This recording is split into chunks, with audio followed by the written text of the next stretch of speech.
It wasn't the screams that terrified us, it was the silence after. The village of Mvul was always alive with sound. Chickens clucking, children laughing, women grinding millet, and men arguing over games of ale. Even at night, you could hear the hum of crickets and the occasional howl of a wild dog.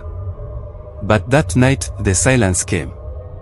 It started just before sunset. I was sitting with my uncle, carving a wooden spoon outside his hut. The air felt heavy. The kind of weight you feel before a storm, except the sky was clear. Then, it happened. The sounds began to fade one by one. First, the birds in the trees stopped chirping. Then the goats, usually restless, grew still and quiet. Even the wind seemed to hold its breath. My uncle looked up from his carving and frowned. "Do you hear that?" I asked, though the question felt wrong. "I hear nothing," he said, his voice low, cautious. The silence wrapped around us like a thick cloth, muffling even the sound of our footsteps as we walked toward the square. People were gathering, their faces full of confusion and fear.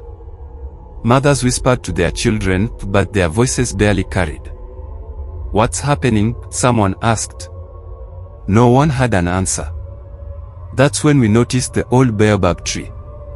It stood at the edge of the village, ancient and twisted, its roots sinking deep into the earth.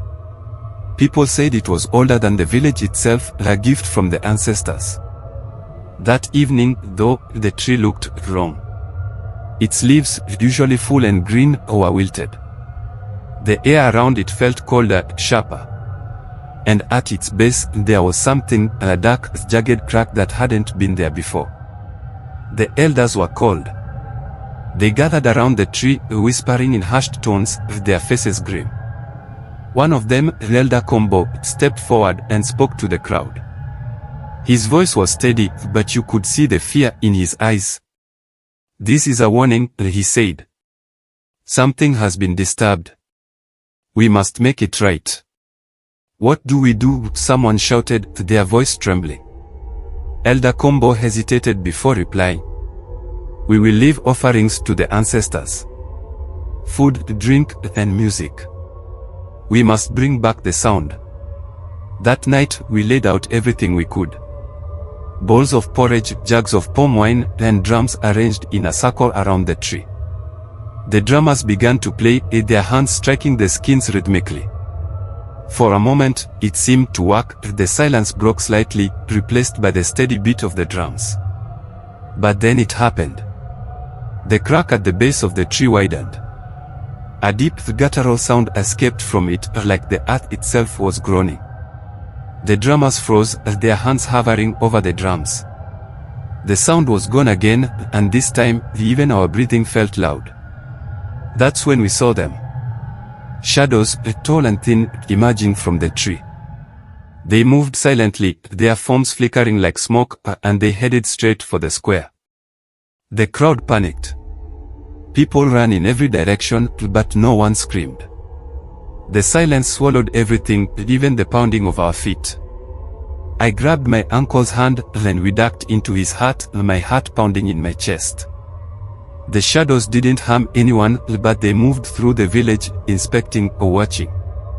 When they finally returned to the tree and disappeared into the crack, the silence lifted. Slowly, the sounds began to return, the rustling of leaves, the bleating of goats, the distant cry of a baby. The next morning, the elders gathered again. They told us the tree was a gate, a sacred connection to the spirit world. Something we had done, something we had ignored, had angered the spirits. They wouldn't say what it was, but they warned us to never take the noise of life for granted. Even now, years later, I still fear silence. When the world grows too quiet, I remember that night. And I wonder if the shadows are listening or waiting for us to disturb them again. Life in the village changed after that night. We never looked at the baobab tree the same way again. No one dared go near it unless absolutely necessary. Even then, people moved quietly, as if afraid to wake something up. The elders gave new instructions to keep the spirits at peace. Every month, we held a ceremony at the tree. Drummers would play, singers would chant, and offerings would be left at the roots.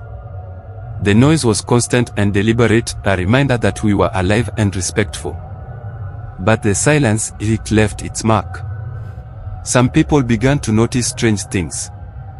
When the nights grew too quiet, children would wake up crying, saying they'd seen the shadow people standing in the corners of their huts. Goats and chickens sometimes refused to move, staring blankly toward the tree. A few villagers claimed to hear whispers, not voices, but something deeper, like the rustling of leaves that seemed to carry meaning. I remember one night, months after the incident, when the silence came back, just for a moment. I was lying on my mat, half asleep, when the usual night sounds suddenly vanished. No crickets. No wind. Nothing. My heart raced as I sat up, straining to hear anything. Then, faintly, I heard it, the sound of footsteps outside my hut. Slow and deliberate. "Uncle." I whispered, but there was no answer. The steps paused just outside the door. I didn't dare move. My hand crept toward the small knife I kept by my bed, though I doubted it would help. And then, just as suddenly as it had stopped, the noise returned. Crickets chirped, the wind rustled, and I could hear the faint laughter of someone far off. When I opened the door, there was no one there. Just the night, as if nothing had happened. The next morning, I told my grandmother. She listened carefully, then nodded. "The spirits are still watching," she said. "They don't forget easily. We must not forget either." The ceremonies continued, but over time, the people grew lax. Life returned to normal, and the fear faded. The children who had been terrified grew older and stopped believing in shadowy figures. The stories became something to scare misbehaving kids or entertain travelers by the fire. But I couldn't forget. Years later, when I became a man and moved to another village, I carried the memory with me. I still wake up sometimes when the night feels too quiet, my ears straining for sounds that aren't there. And whenever I hear complete silence, even for a moment, my heart pounds like it did that night. The elders used to say silence is the language of the spirits. It's when they are listening, waiting to see if we'll disturb the balance again. And I believe them.